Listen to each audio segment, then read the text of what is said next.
everybody, this is your upper body fundamental video. I hope that you just watched your lower body video and now you're watching this video. If you've not watched the lower body video, please go watch it. It is so crucial for you to get the proper form for a squat and a lunge without getting injured. I can tell you that I've had a recent knee injury and you do not want to have those injuries. They put you on your tushy for quite a considerable amount of time.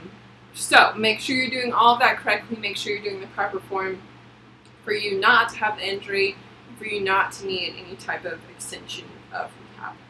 So in this video, we're going to cover multiple different things. We're going to cover the proper form of a standard push-up, the proper form of a modified push-up, and the proper form of a bird dog push-up, as well as a tricep push-up. And we're going to do some tricep dips as well, so you get the proper form of that.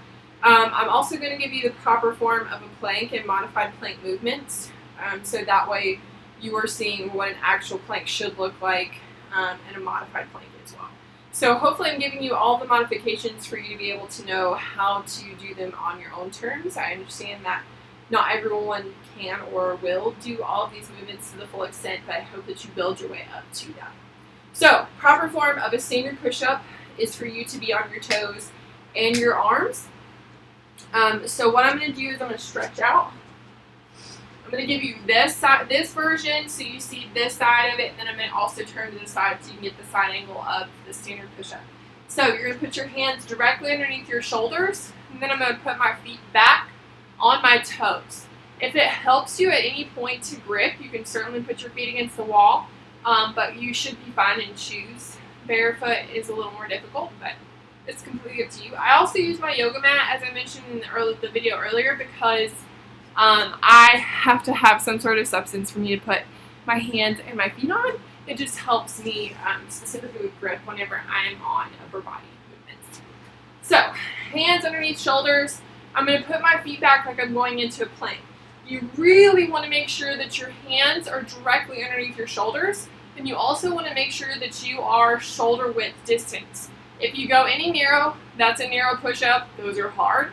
If you want to go wider, that makes it easier. So the wider you go, the easier it gets. For a standard push-up, you really, again, want to make sure that you're just shoulder width apart. That's going to make things more in form and more in line with your body. So then you're going to go into a high plank. So I'm on my toes, and you're going to push your elbows out. Not in, but out. And I'm going to push my body to the ground, so that way my chest touches the ground, or I'm at 90 degrees with my elbows. That's the goal of a standard push-up, is to be at 90 with your elbows, or to go all the way down, touch, and I'll come all the way back up. I strongly recommend that you do 90 degrees first. A lot of times what happens is people try to get all the way to the ground, and they're foregoing their form, is what they're doing. So they're basically putting their whole body on the ground and kind of flopping in a way, and I really don't want you to do that. I really want you to use your biceps and your chest. So here's what this is going to look like. Is I'm going to do a 90, my chest touches, and my body's in line. You notice that my hips don't drop. Do not drop your hips. That is so uncomfortable. That's an upward dog move in yoga, actually. So keep your whole body in line. You're going to go down and back up. From the side view, it's going to look like this, where I have my hands shoulder width apart. I come up on high plank. My body is all in line. I'm shifted a little bit forward. That just helps me in my push-up. It's because I do yoga so much, so those chaturanga push-ups really come into effect. But you're going to go 90, down, and up. Just like that. And you notice my body doesn't drop, and I don't lower my hips or raise my hips up. A modified push-up, or a girl push-up, however you want to call them. I prefer to call them modified push-ups because I'm a girl and I can do regular push-ups, and we can all do normal push-ups. So a modified push-up is from your knees. This is very important. This version of a push-up gets messed up so many times I can't even tell you. My knees are together. They're not spread out, okay? My knees are together. My toes are on the ground. They're not in the air flailing about. They're not crossed. They're on the ground. Again, my wrists are underneath my shoulders, and I'm going to do the same thing. I'm tucking my butt under so my butt is not in the air. I'm one flat plane. I'm going to go down and up. So to show you from the side, again, this is very important for a modified push-up. My wrists are in line. My feet are on the ground.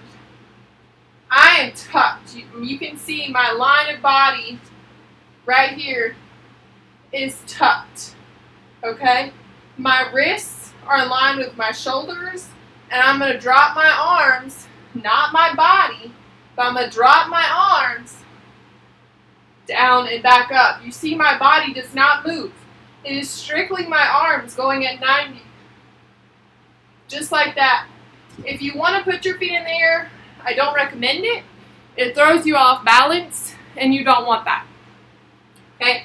So a lot of times what I see happen in the modified push-up is that girls are here, and this is it. That is not what I want to see, okay? I do not want to see your butt in the air. I don't need you to wiggle it, okay? Tuck it, and then down and back up, okay? And this isn't it either. That's really hard on your lower back, and you don't want to do that, okay? So that's a modified push-up. Keep your body in line. Keep your wrists in line. Go down with your arms, not your body. Another version of a push-up or a tricep push-up, you can do it either way, is a bird dog push-up, which we do a lot in yoga. If you do yoga, you understand exactly what I'm talking about. A bird dog push-up, you're going to come into tabletop. So my wrists are right underneath my shoulders. My knees are right underneath my hips.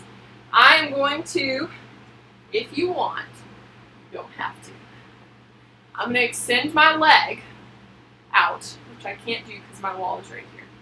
And then from there, I'm going to lean my body forward, and I'm going to do a tricep push-up. Okay? So you have your leg in the air. You can do this if you want. Completely up to you. You can have your leg on the ground if you want. Completely up to you. You're going to shift your weight forward like a chaturanga push-up.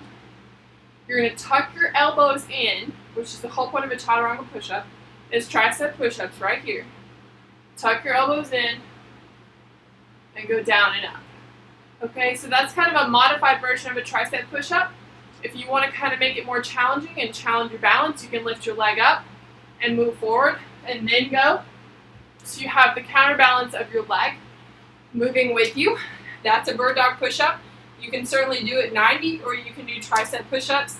It's an easier version of tricep push-ups just to get yourself into a routine with tricep push-ups.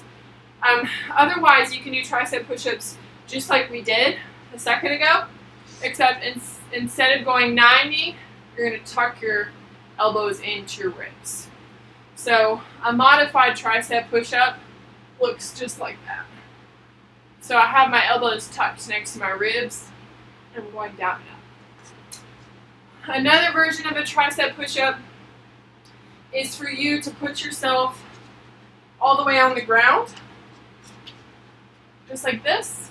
And I'm almost going to be in Sphinx right here. Okay? So I'm going to have my hands right next to my ribs. My legs are completely on the ground.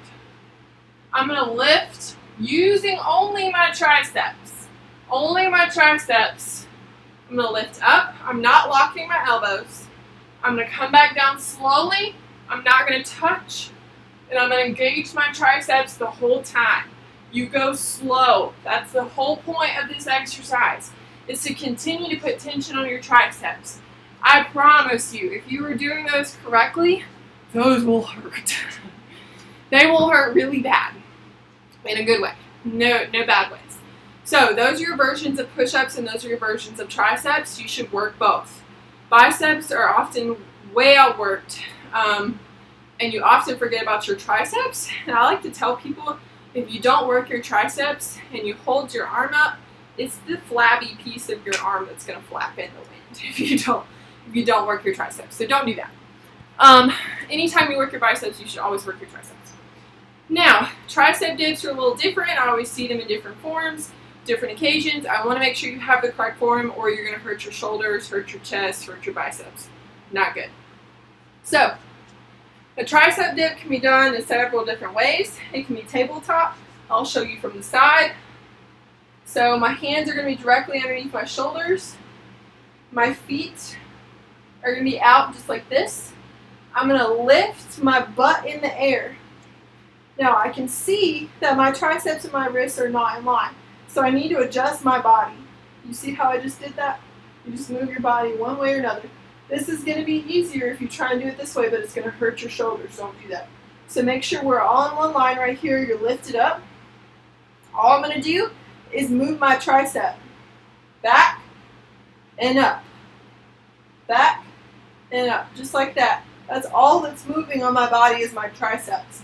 Nothing else is moving. If you want to make it more difficult, you can get yourself on a household item, and instead of having your legs in table tap, you can have your legs straight out and do the exact same thing. That's more difficult, keeping your legs straight, than having them in tabletop. Make sure you're doing it appropriately or you're going to burn a different muscle and you don't want to do that. So, those are your push-ups, those are your tricep dips. The other upper body movement that we need to cover is planks. So, plank is just like I instructed you for your push-up. Make sure your wrists are right underneath your shoulders.